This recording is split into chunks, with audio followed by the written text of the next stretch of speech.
You're listening to the Play Therapy Podcast with Dr. Brenna Hicks, your source for centered and focused play therapy coaching.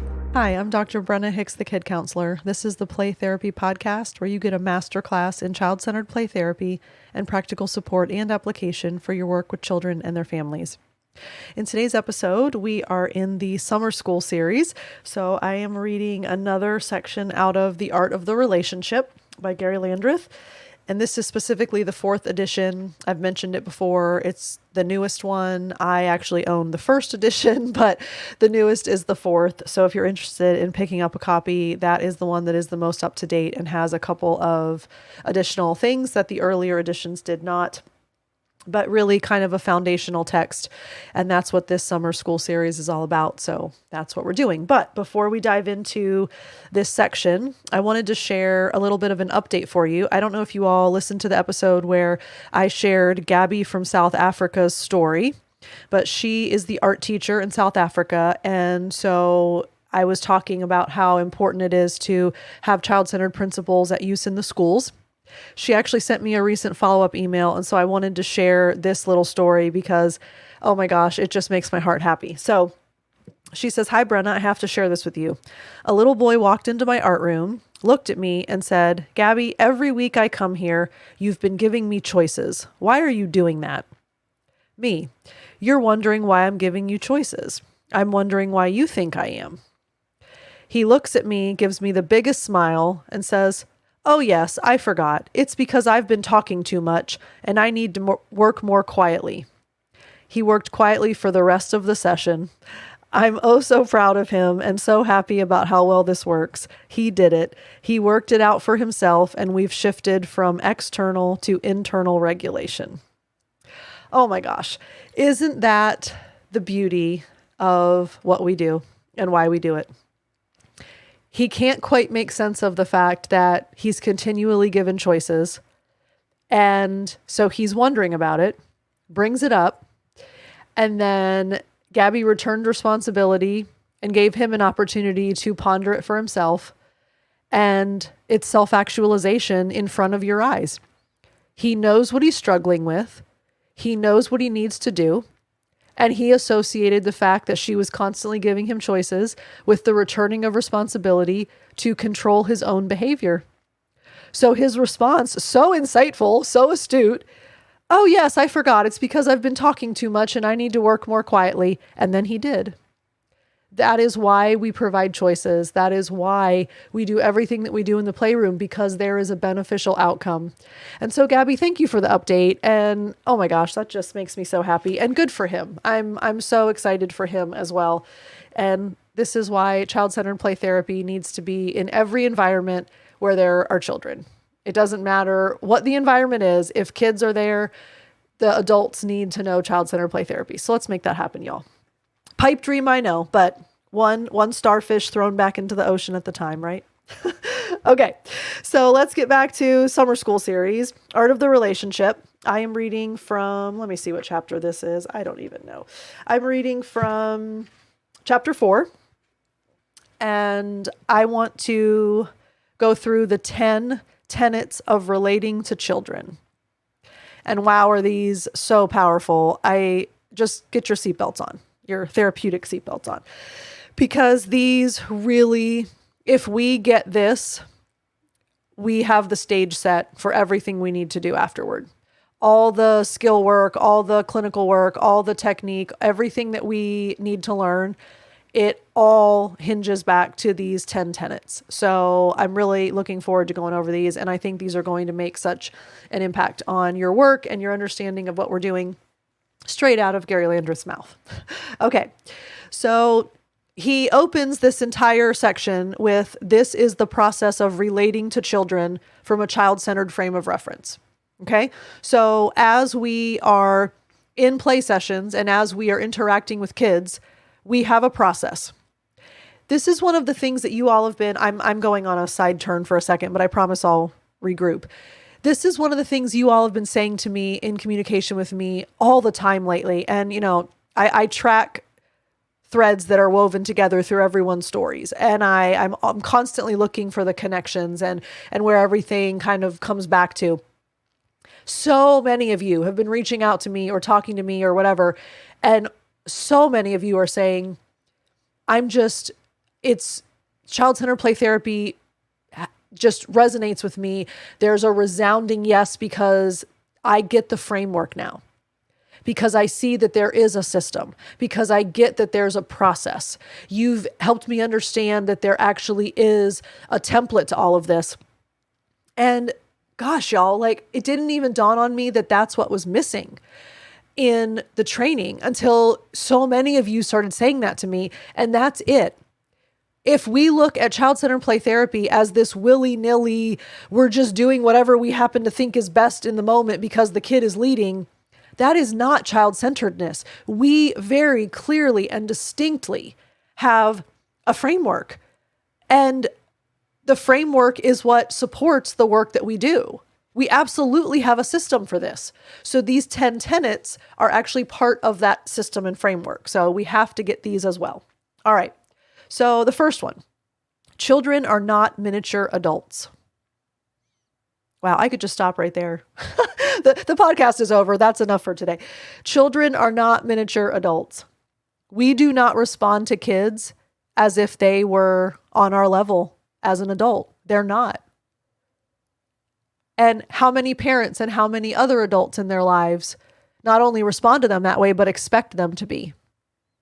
And child-centered play therapists do not. We do not think that they're miniature adults. Ever. Developmentally, emotionally, physically, psychologically, socially, academically, none of it. They're not miniature adults. So it starts there. Number 2, children are people. They're not just small things. They're people. They are capable of deep emotions. They're capable of the same experiences that we have. They have joy and pain and sorrow and excitement and pride. Everything that is involved in existing in the world, they experience it and feel it. They're people.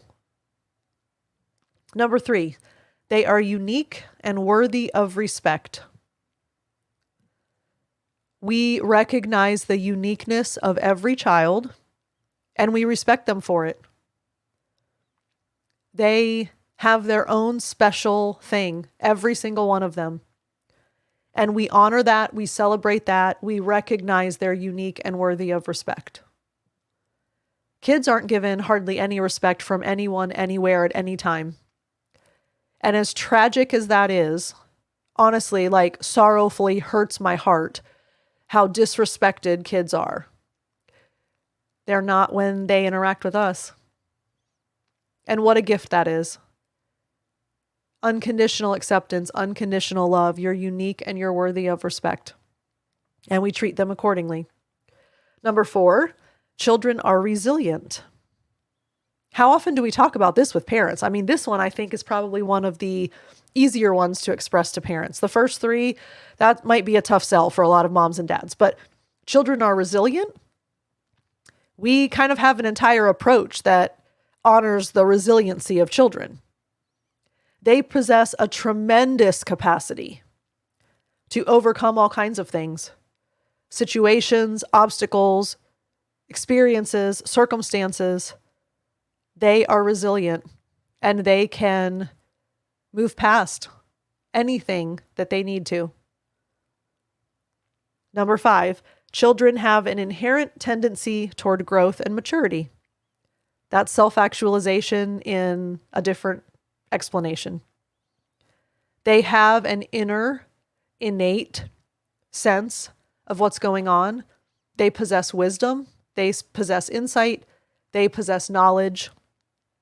They have an inherent tendency toward growth and maturity. We just need to get out of their way.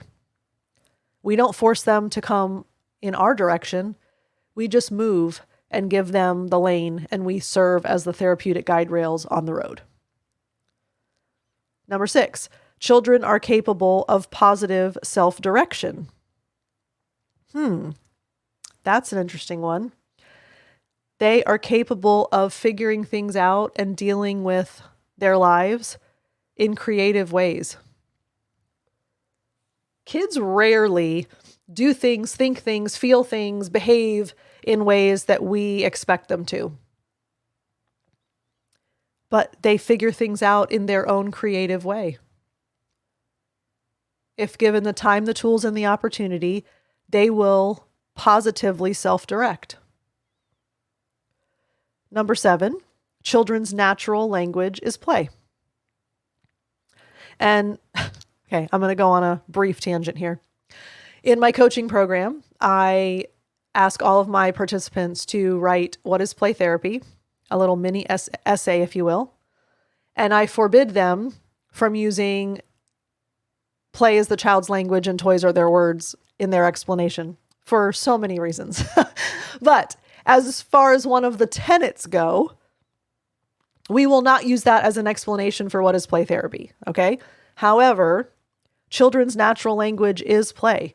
This is the way that they self-express, and this is the way that they communicate in a most comfortable state.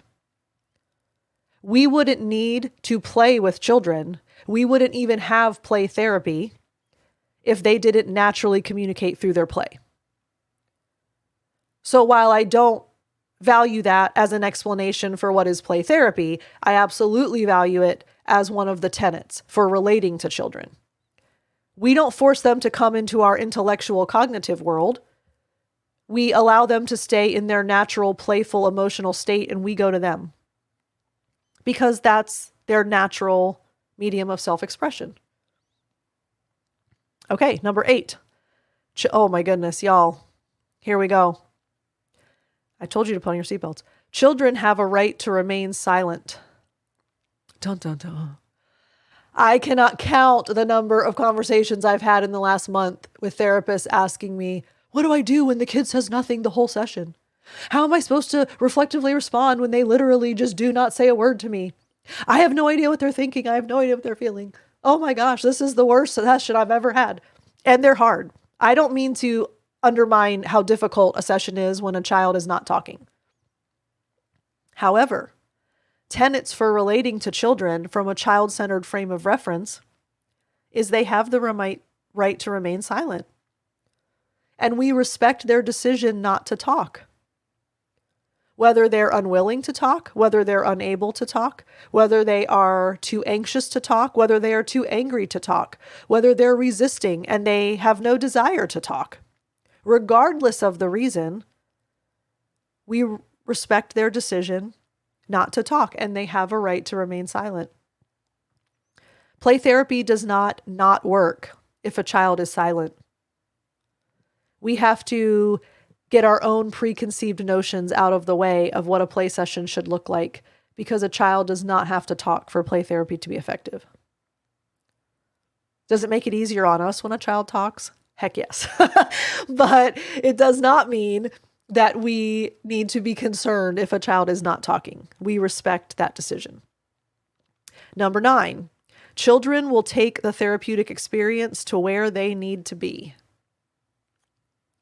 We do not determine when or how or why a child should play. They will take their experience to where they need to be. They know how to guide themselves. They know what they need to do. They will get themselves where they need to be. They will take their experience exactly where it should go. So we do not ever attempt to determine what that looks like.